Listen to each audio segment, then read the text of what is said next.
Sa tuwing umuulan, hindi madaanan ang kalsadang ito sa Sitio Goldfield sa Itogon, Benguet. Sa mga ganitong panahon kasi, madalas nakakapagtala ng pagguho ng lupa roon at kung hindi man, mababalot naman ito ng makapal na putik. Gaya ng kasalukuyang sitwasyon nito ngayon dahil dyan ang ilang mga residente dumadaan na lang sa alternatibong ruta. Mahaba-haba nga lang ang biyaheng aabutin kasi halos 1 oras ang kanilang biyahe mula sa sitio papuntang town proper pa lang ng Itogon. Talagang close open lang ti transportation. No napiksa ti todo agko lang close na ti kalsada ruta. Ada lang DJ panagtinag ti ko lang nito. Nagita landslide, rock slide. Ano sanda nga ako. Nagbirok ti sa baling adalan diti Midas. Pero bukod sa Sitio Goldfield, dalawang mga kalsada rin ang isinara. Sa Barangay Luacan, hindi madaanan ang kalsadang ito matapos bumigay ang footbridge. Hindi rin madaanan ang kalsadang ito sa Barangay Ampukaw. Dahil sa diri-diritsong pag-ulan. So nagiging delikado na yung mga kabundukan, yung mga kabahayan kasi masyadong nasaturate na yung lupa. Marami namang na-slide dito sa mga kalsada namin pero nakiklear naman, nakiklear siya.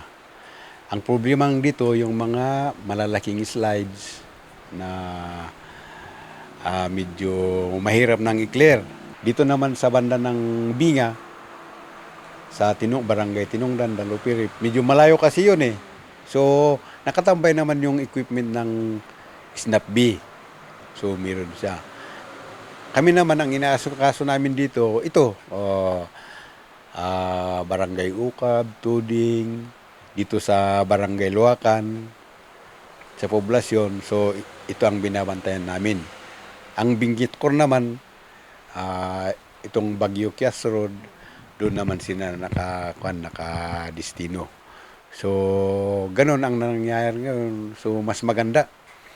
Kasi medyo hindi na kami masyadong mahirapan kasi may mga industry naman na tumutulong. Sa tala ng Itogon MDRRMO, lumalabas na higit 100 pamilya o higit 400 individual na ang inilikas dahil sa habagat. 15 mga bahay naman ang nagtamo ng pinsala, 14 sa mga ito ang partially damaged habang isa naman ang totally damaged.